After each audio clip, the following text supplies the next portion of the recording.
اعوذ باللہ من الشیطان الرجیم بسم اللہ الرحمن الرحیم۔ سورہ مؤمنون کی چند آیتیں پڑھ رہا ہوں۔ انہو کان فریق من عبادی یقولون ربنا آمنا فاغفر لنا وارحمنا وانت خیر الراحمین۔ میرے بندوں کی ایک جماعت تھی جو برابر یہی کہتی رہی کہ اے ہمارے پروردگار، ہم ایمان لا چکے ہیں، تو ہمیں بخش اور ہم پر رحم فرما، تو سب مہربانوں سے زیادہ مہربان ہے۔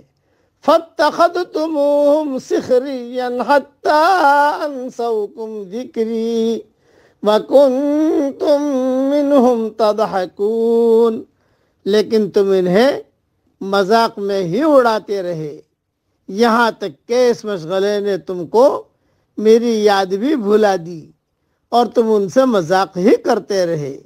انی جزیتہم اليوم بما صبروا، میں نے آج انہیں ان کے اس صبر کا بدلہ دے دیا ہے۔ انہم ہم الفائزون،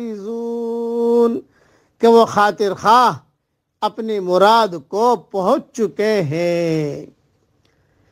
تشریح سن لیجئے۔ دنیا میں اہل ایمان کے لیے ایک صبر آزما مرحلہ یہ بھی ہوتا ہے کہ وہ جب دین اور ایمان کے مقتضیات پر عمل کرتے ہیں تو دین سے ناآشنا اور دین سے ناواقف اور ایمان سے بے خبر لوگ انہیں استہزاء اور ملامت کا نشانہ بنا لیتے ہیں۔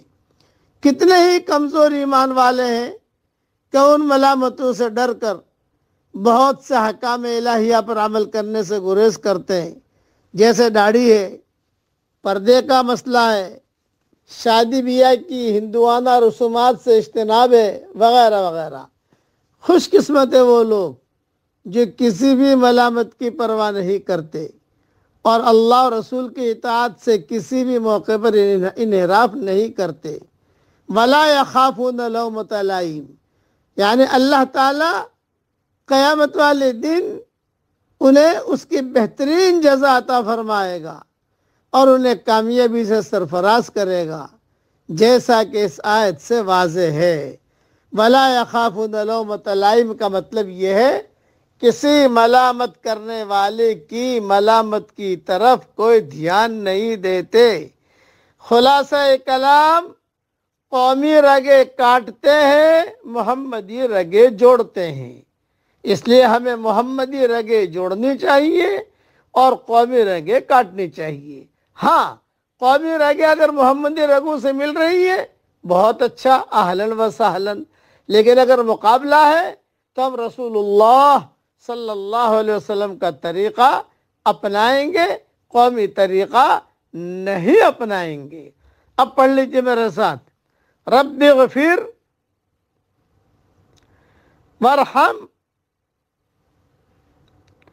وانت خیر الراحمین، یہ دعا رسول اللہ صلی اللہ علیہ وسلم کو اللہ نے پڑھوائی ہے کہ پیارے نبی جی پڑھتے رہیے، ہمیں بھی پڑھتے رہنا چاہیے۔ اللہ تعالیٰ یہ دعا ہم سب کے لیے قبول فرمائے، آمین۔ وآخر دعوانا ان الحمدللہ رب العالمین۔